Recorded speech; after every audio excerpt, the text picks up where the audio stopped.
Kwenye bustani ya Gethsemane ndiyo iliyokuwa safari ya mwisho ya yule ambaye Wakristo humfahamu kama Yesu Kristo na ambaye ndiye mwana wa Mungu, akiandamana na wanafunzi wake pale ambapo walikuja kuomba kabla yake kusalitiwa na Yudas Muskarioti na kumuuza kwa Wayahudi ili aende ahukumiwe naye Pontio Pilato. Lakini kabla ya kusalitiwa alijitetea sana kwa baba yake ndiye Mungu na hata akatiririkwa na jasho lililokuwa la damu, na alipomaliza akaelekea mahala ambamo wanafunzi wake walimokuwa wakiombea, na badala ya kuwapata wakiomba aliwapata usingizini na kuwashauri kuwa waamke waombe ili wasijipate majaribuni. Na baada yake kusalitiwa naye Yudas Muskarioti na akawa yumo chini ya Wayahudi, alipelekwa moja kwa moja hadi mbele ya Pontio Pilato. Lakini kabla yao kuwasili kwake Pontio Pilato, Petro na ambaye ndiye aliyekuwa mwandani wa Yesu wa karibu alikataa katakata kuwa hamjui Yesu mara 3 kama Yesu alivyokuwa ametabiri hapo awali.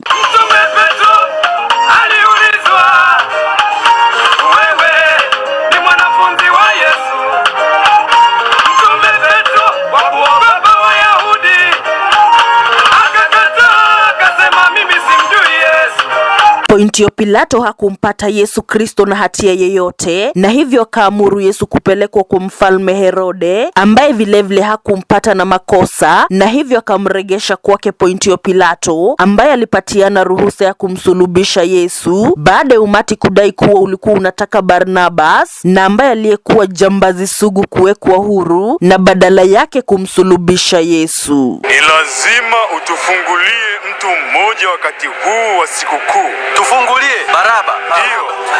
Muondoshe mtu huyu. Ndio, tufungulie Baraba. Baada ya Pontio Pilato kupatiana ruhusa ya kumsulubisha Yesu, alienda kusulubiwa msalabani pahala nje ya kijiji kwa jina Golgotha.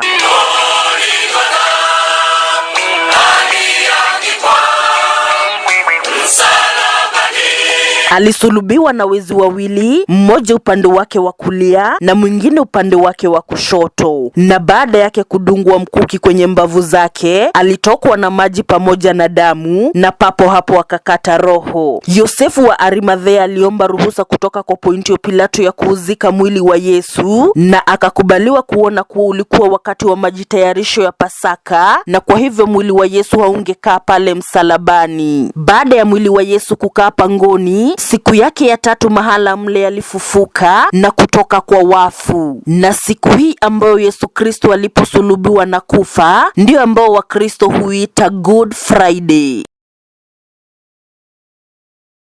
Makala yakiwa ni chanzo cha siku ya Good Friday. Jina langu ni Alice Njeri.